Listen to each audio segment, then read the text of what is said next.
Logical mind is your conscious mind, and it's a process of it's where we go through and process specific things. We want to look at activities. We want to look at the things that we're doing and evidence of it, and going through that. We're conscious of it. We're aware of it, and these things. And this conscious process is where we often look at activities we're doing and going through and ticking boxes off and doing that sort of going through, making sure things are getting done in a timely manner. The conscious mind is what we're doing and how we're aware of what we're doing. So we know what we're doing in the moment, and therefore it's conscious in that process. Very logical and rational. Absolutely. And Alex, could you explain for everybody what's the subconscious mind, or what we often refer to as the unconscious mind? Thanks, Sean. So the unconscious mind, primarily its function is to preserve and protect the body. So it runs the organs. So, you're not consciously having to think about blinking, or you're not thinking about the muscles around your heart pumping. So the unconscious mind preserves and protects the body.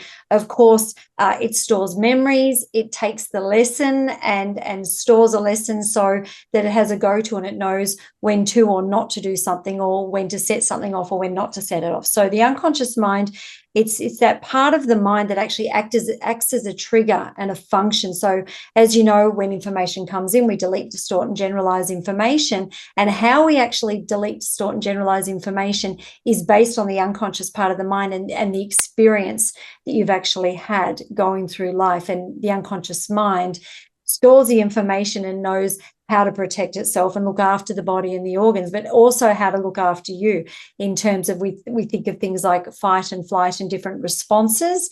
And of course, state, response, it's all linked. So Shondell, the conscious mind, the unconscious part of the mind, two very different parts of the mind, but obviously how we get from one to the other is another explanation within itself.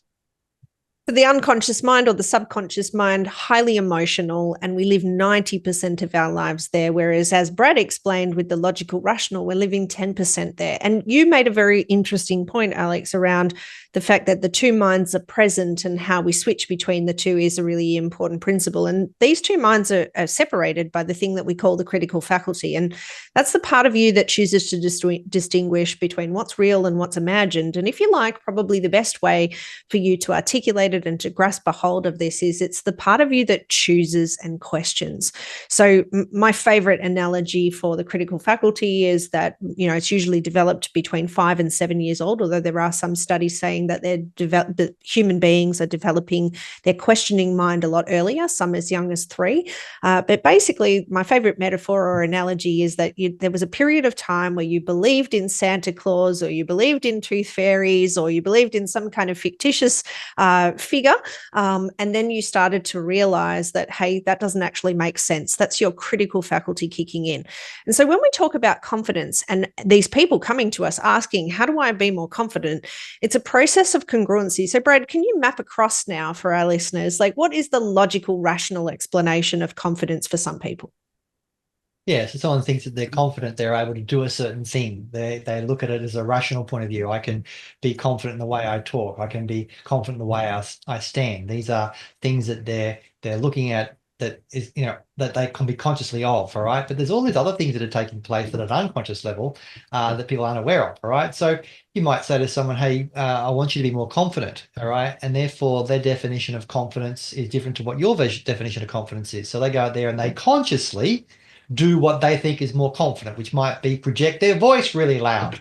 But you actually wanted them to have a more confident stance, but you didn't articulate that. So that person's consciously then using their voice to project because they believe that is going to give confidence, as opposed to the 90% of their other behavior, which is taking place out of their awareness, which could be other things they could do that is unconscious when it comes to confidence.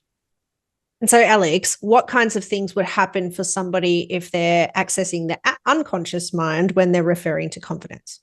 So I guess, for somebody that's accessing the unconscious part of the mind in terms of confidence, this is where, they're unconsciously connecting with other experiences. So it's interesting, you speak to people and they'll talk about somebody, they go, oh, such and such, they're so confident, but and it just seems to be very natural and ornate for them, because once again, it's based on experience, and it's based on significant experiences that they've actually been through.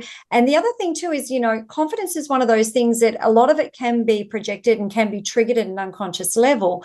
But the other thing is that, it's also a conscious process. It's actually a choice, and that's the thing that we get to choose every day, is we're in control of our mind, therefore we're in control of our behavior.